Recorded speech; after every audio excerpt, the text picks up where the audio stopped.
Hi Earth Angels, welcome back. We're going to be breaking down the 4 pillars of healing according to Dr. Joe Dispenza, and this is going to allow you to really align with his work and understand it a little bit more. So let us dive in.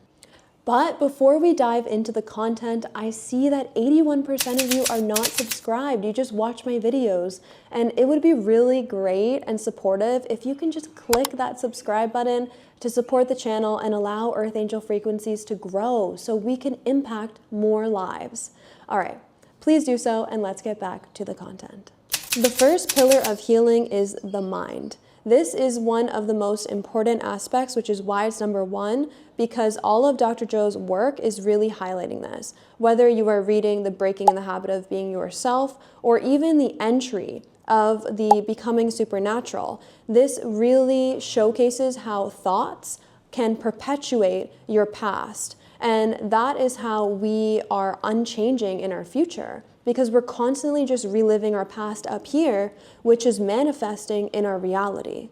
So the thoughts that we think, the words that we use, the language that we have in our internal world is not only very important for manifesting our external world, but it also has the power to change the biology of our being, change our DNA. This is how individuals have spontaneous healings and remissions with Dr. Joe. This is the healing power, is that our thoughts, which is governing our presence, where our attention goes, is either supporting perfect health or it's not. It's either supporting abundance or it's not. It's either supporting love or it's not. It's either supporting self-belief or it's not. You get the point. You either choose to have these beautiful, nourishing, supportive thoughts that are creating this beautiful, nourishing, supportive reality, this beautiful, nourishing, supportive body, this vessel, or it is keeping you stuck in the same thought pattern loop that got you sick in the first place or got you to lack in the first place, because this is everything. The mind is everything. For example, if you are aligning yourself and your body with perfect health, but you're sick in the mind and you have these thoughts playing out of a broken record saying, I am sick, I am sick, I am sick, I have so much pain, I'm never going to get healthy again, I'm never going to be healthy, then what is going to last? The sickness. We must get healed and healthy in the mind in order for us to have a healthy body, a healthy life, and more importantly, for us to align our being with the highest good. Another example is someone who is trying to manifest or call in and align themselves with abundance, but they continuously have a lack mindset, meaning the thoughts in their brain, which is like 65,000 thoughts a day, and 95% of them are negative and repetitive. So we are just really conditioning ourselves to be the same. That's why he says, break the habit of being you. So let's say that you are trying to align with manifestation of abundance, but in your mind you have lack mindset, constantly telling yourself, I will never be able to afford this. I am poor. I am so poor. I don't know how to handle finances. I will always be at this level. I'm never going to make enough money to retire my parents. I'm never going to make enough money to move out. Whatever these stories are in your thoughts and in your mind is your personal reality. It's that simple. So that is why the mind is the number 1 pillar, the first one, and one that requires the most amount of diligence and attention day in and day out, because the mind is a trickster. It wants to come in and keep you small. And it's something that we have to train. Like Dr. Joe says it all the time, you have to train yourself like a dog. Sit down in meditation. Your thoughts are going to say, I want a coffee, I need to get up, I need to do work, I need to do this. You say, no. Sit, stay. We have to train ourselves.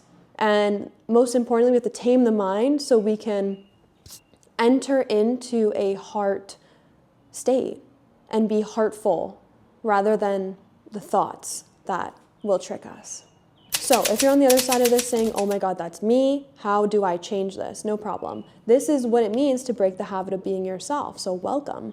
What you have to do is become the observer and be so diligent in the mind. Every single time that the mind is speaking lack, you change it. You sit it down and you train it into abundance. Every time that the mind is speaking illness, sickness, and anything far from perfect health, or where you want to go in this world, whether it's health or abundance or anything else, anytime the mind is speaking contradictory to that, you stop it in its tracks and you replace it, requalify those thoughts with that is aligned with your desires, with your manifestation, with the energy you want to be in. Because at the root of it, every thought holds a frequency. I am poor holds a very different frequency than I am rich, I am abundant, I am wealthy, I am open to receiving. It's very different, right? And this is all we are is frequency. All we are is vibration. So if we see it in the terms of frequency, we want to stay lifted in our minds because this is going to hold us at a higher frequency and positively charge our life, which will change our reality so quick. For the next few days, become the observer, like let's say 3 days. Take yourself as the observer for the next 3 days. Become fully aware of the thoughts you have from the moment you open your eyes, from the moment you close them, and become aware of all the negative thoughts you have and all the positive ones, and requalify the negative ones into the positive ones. And see how that goes for you. The second pillar is the body, and the body is the unconscious mind, meaning that we respond to a thought with an emotion, and we're constantly feeling, riding the waves of emotion. And this is where emotional intelligence, that word comes in, is because we want to become fully aware of our emotional states so that we can allow ourselves to be in a state of openness and receivership at all times.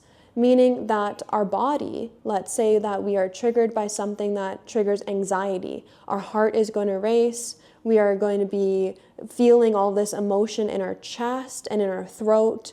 And it's going to feel really compression, a lot of compression and pressure. And we take a deep breath in and a deep breath out, and we allow those emotions, and we think, I am safe, I am safe, I am safe. I am connected to the here and now moment. There's nothing to be afraid of. I am safe. Eventually, those thoughts trigger a safety response in our body to where our chest can expand once again. It loosens up and our heart begins to slow down, and we take a deep breath and we exhale our body. Dr. Joe talks a lot about elevated emotions and lifting ourselves into these elevated states, which is gratitude, joy, and love. And this is why I love his meditations that are like 15 minutes long, where it's generating joy, generating abundance, generating inspiration, generating flow. Those are really great to allow your body to shift into elevated states of emotion, which is what is going to create this magnetic field, this aura that is so positive and magnetically charged. You know, people have energies about them, and you can kind of feel like we are all energy. So you can feel when someone is in low vibration, and that's okay. But if they're constantly in low vibration, it's not just one bad day, it's their entire being and aura. They must work to elevate themselves into higher states of emotion and positively charged emotions day in and day out, especially in the morning, so that they can feel that emotion throughout the day and get it to be their basic state. And a lot of people in this world deal with anxiety, and it's very common in today's world because we don't take the time necessary to connect to the present moment, because anxiety is either you living in the past and reliving a past experience, or projecting worry and fear into the future that doesn't exist. So we must come back into the present moment to override this anxiety and feel it out by allowing us to breathe, allowing our nervous system to shift from survival into rest, knowing that we're safe in the here and now. So constantly coming back to this present moment, because it's all we have, is how we shift our body from survival into rest, from this heightened state of awareness into a meditation-like state. And why are we doing this? Because this is where healing occurs. Meditative states is where healing occurs. The body is able to actually rest. It's not on constant heightened awareness, afraid of everything. When we are able to safely let go, to safely relax, our body takes a giant exhale, and this is where the repair, the rejuvenation, the restoring of our cells, this is where we literally get an upgrade. It's like plugging your iPhone in at the end of the day. You're drained, you plug it in, and it charges. That is where meditative states, that's what it does for us, especially rest. If we can go all the way down into those delta waves and the theta wavelength states, then this is where our body can actually heal. So if you are on the healing journey, of a physically healing journey, there is a beautiful meditation called restorative sleep, and it is all about actually sending and visualizing your body in perfect health. The third pillar of healing is energy. And if he has that great saying, change your energy, change your life. And that's because we are all operating on a frequency. We all have an energy to us. So if we can uplift our energy, then this energetic match will be matched in our day. Meaning that if we are vibrating and lifted in the frequency of love, then love will be magnetized towards us. Not only that, we will be creating love. And that beautiful symbiotic give and take, energetic share, I don't like the words give and take, but this beautiful harmony between you that is sharing love and the universe that is receiving love and sending it back to you as a mirror. Now that's where we want to be. So we want to be able to govern our energy.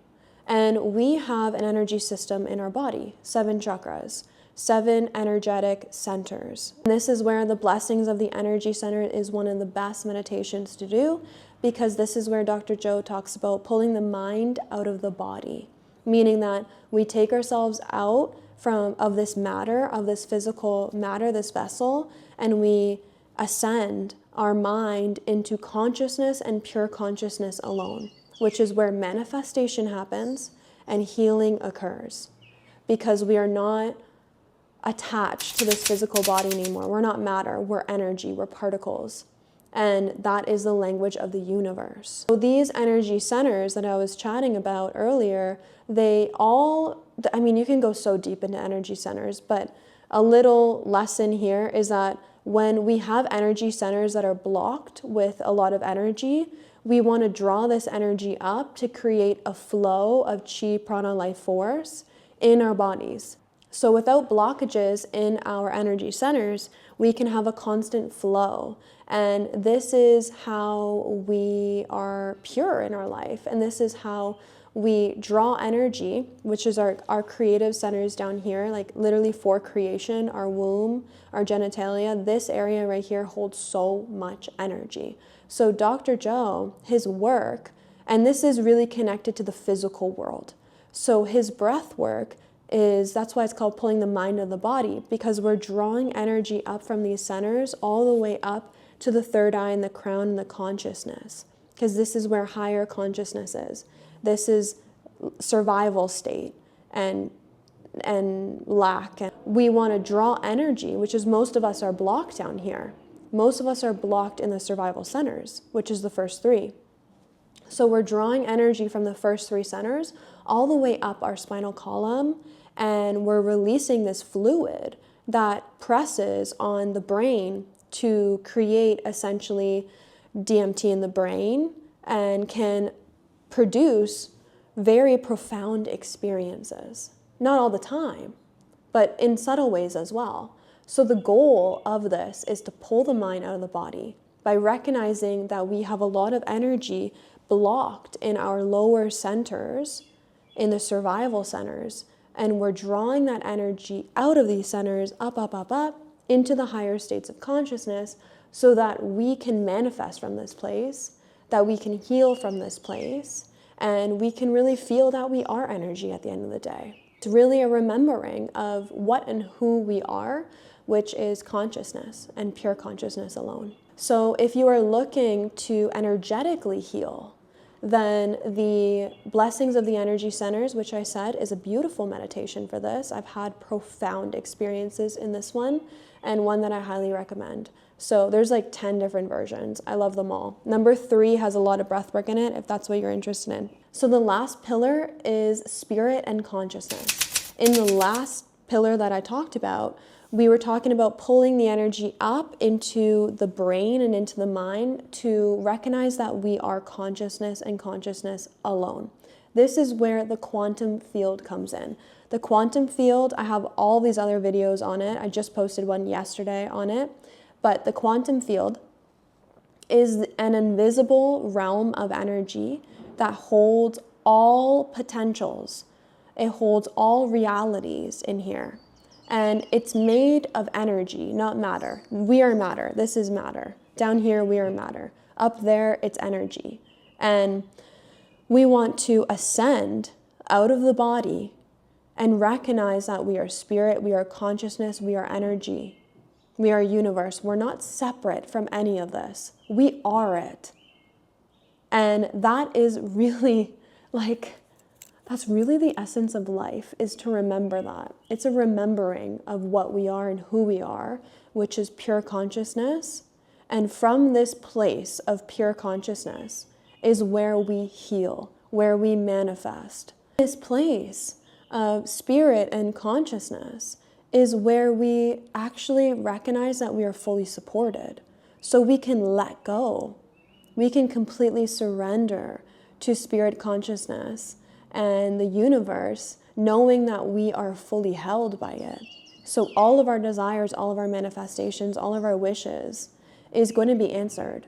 And we let it out. We let it go to Creator to answer it for us. And all we know is what we want. The how and the when is up to creation. So I find that if you really want to experience spirit and consciousness, then the pineal gland meditation, which is really long but really powerful, that one is it. But you can tap in to that feeling of consciousness at any point. Like it's us. It's not separate from us, so we can access it at any point. And like I said, this is all just a remembering. This is all just a remembering of what we are and who we are and what we're made of, which is literal stardust and energy. So the quicker that we realize that we are frequency, and that's the language of the universe, the quicker that we are able to pull our mind out of the body and experience pure bliss consciousness, and then manifest from this space and know that this is being sent into the universe, into God, into whatever it is that you want to call it, but it's consciousness and energy, then we can surrender it off to them, it, us, all of us, and know that it is going to be answered. Okay, I love this. This was really cool, and I hope you enjoyed. And I mean, it's kind of like a brief overview of the 4 pillars because I feel like each one of those I could really dive into. So let me know which pillar you're most aligned with and what you want to know more of. I'm always open to questions, and I love to create videos based on the questions that I get. So please type away and ask. I'm so grateful to be in this world and be doing what I'm doing and talking about this. So thank you so much for receiving, and Earth Angels, I will see you on the flippity flap.